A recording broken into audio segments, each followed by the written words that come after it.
जहां झबरेड़ा से सामने आई हिंसा की एक घटना अब पूरे उत्तराखंड की राजनीति में बड़ा मुद्दा बन गई है।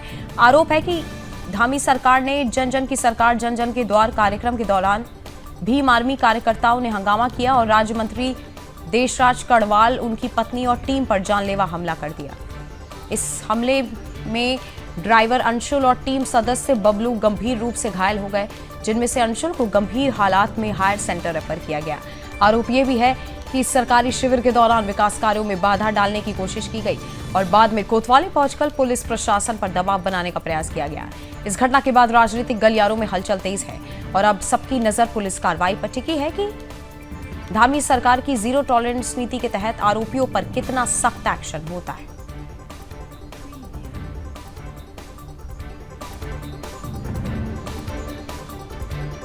देवभूमि में रावण की दस्तक। जी हाँ, इस वक्त हम लोग देवभूमि में और मेरे साथ आप देखेंगे सिविल हॉस्पिटल में हम लोग हैं।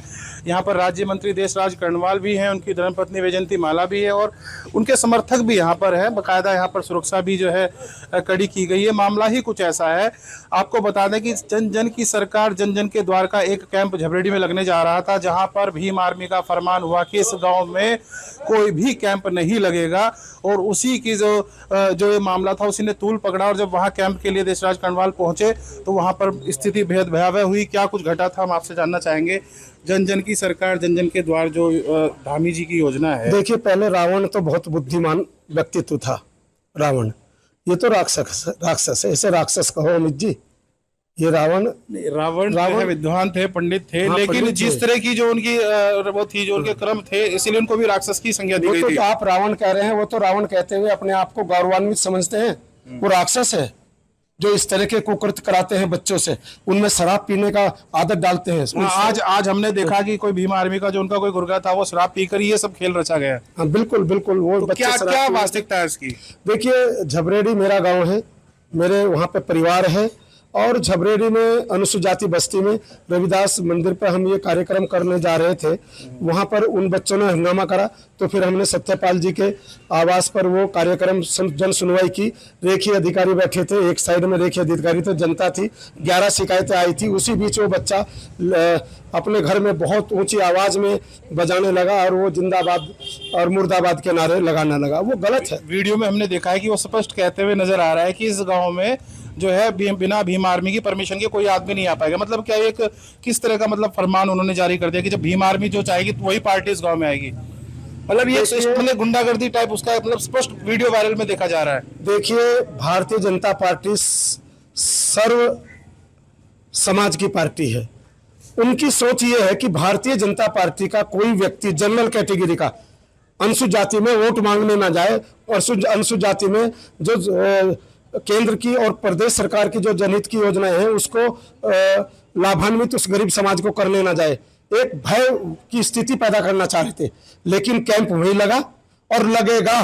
तो आगे की रणनीति क्या होगी आपकी? रणनीति यह है, जीत सच्चाई की होगी। सीसी फुटेज है, उन्हीं के घर में सीसी कैमरे थे, उन्हीं के कैमरों से सारी चीजें, दूध का दूध पानी का पानी होगा और दुष्टों के खिलाफ कार्रवाई होगी। तो ये थे हमारे साथ देशराज कड़वाल, जिन्होंने कहा कि जान से मारने की जो शब्द हैं वो जोड़े गए हैं, खाली जो भाव जो था वो मारने वाला नहीं था, ये इनका कहना है। और इसी बात को लेकर जो है वीडियो वायरल भी हो रहे हैं और काफी तमाम तरह की राजनीतिक गलियारों में बेहद हलचल है। कैमरा पर्सन सोनू के साथ अमित चौहान, रुड़की, हरिद्वार। मेरे पति वहाँ जो जन जन की सरकार आपके द्वार कार्यक्रम था, उस कार्यक्रम में मीटिंग लेने लगे। सभी अधिकारी वहाँ बैठे हुए थे।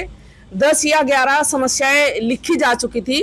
तभी जिस लड़के ने ड्राइवर को पीटा था, क्योंकि उसको पुलिस ले गई थी पकड़कर, तो उसका भाई आया और उसने कहा कि मैं यहाँ मीटिंग नहीं होने दूंगा। इस गांव में केवल महक सिंह की मीटिंग होगी, उसके अलावा और किसी की मीटिंग नहीं हो सकती और मैं इस मीटिंग के सामने जोर जोर डीजे बजाऊंगा।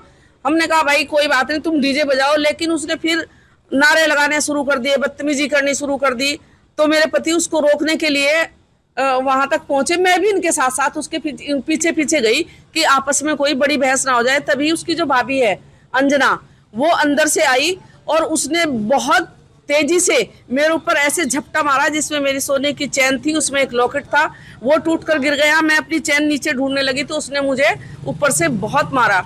जैसे कि झबरेड़ा थाना क्षेत्र में एक गांव पड़ता है झबरेड़ी कला, तो वहाँ सुबह मतलब इस तरह की घटना मिली कि कुछ लोगों के द्वारा उपद्रव किया जा रहा है, एक झगड़ा जैसा हुआ है। तो उसमें पुलिस मौके पे पहुंची और उसके बाद में जो भी कानूनी कार्यवाही थी वो की गई। फिर जो दोनों पक्ष हैं वो मतलब उन्होंने अपनी अपनी जो है पक्ष में कि हमारे साथ झगड़ा हुआ है, हमारे साथ झगड़ा हुआ है, तो उस पर अभी जाँच की जा रही है। शिकायतें हमें मिली हैं तो उस पर जो है हम जाँच कर रहे हैं और जो भी कानूनी कार्यवाही होगी वो की जाएगी। सर पहली कॉल 10:57 पर जो है कोतवाली झगड़ा में की जाती है और लास्ट की कॉल 12:31 पर होती है, तो कहीं ना पुलिस की भी कहीं ना कहीं हिलावली है। नहीं, ऐसा नहीं है, क्योंकि कई सारी घटनाएं हुई सुबह से। तो पहले जो घटना हुई उसमें कार्यवाही भी हुई, कुछ लोगों को लाके यहाँ गिरफ्तार भी किया गया। और उसके बाद फिर एक घटना हुई तो उसमें भी पुलिस जो है मौके पे पहुंची और फिर जो भी कानूनी कार्यवाही है वो लगातार की जा रही है। सर दूसरा इसमें पुलिस पर जो सबसे बड़ा सवाल या निशान खड़ा किया जा रहा है कि वहाँ पर महिला पुलिस, चूँकि झगड़ा ग्रामीण क्षेत्र में था, महिलाएं भी थी और बताया भी गया था, तो महिला पुलिस वहाँ पर नहीं पहुँच पाई। नहीं, ऐसा नहीं है। जैसे पहली सूचना झगड़े की मिलती है तो हमें ये पता नहीं होता कि झगड़ा किन लोगों के बीच में हुआ। तो उसमें जो सबसे पास पुलिसकर्मी होता है, चाहे वो बीट कांस्टेबल हो, चाहे SHO हो, चाहे कोई भी ऑफिसर हो, तो वो सबसे पहले मौके पे पहुंचने की कोशिश करते हैं ताकि उसकी गंभीरता को समझा जा सके और उनका हल निकाला जा सके। फिर जब पता लगता है कि हाँ उसमें झगड़ा में मतलब महिलाएं भी हैं, तो फिर बाद में महिला पुलिस को ही बुलाया गया और सारे लोग मौके पे पहुंचे।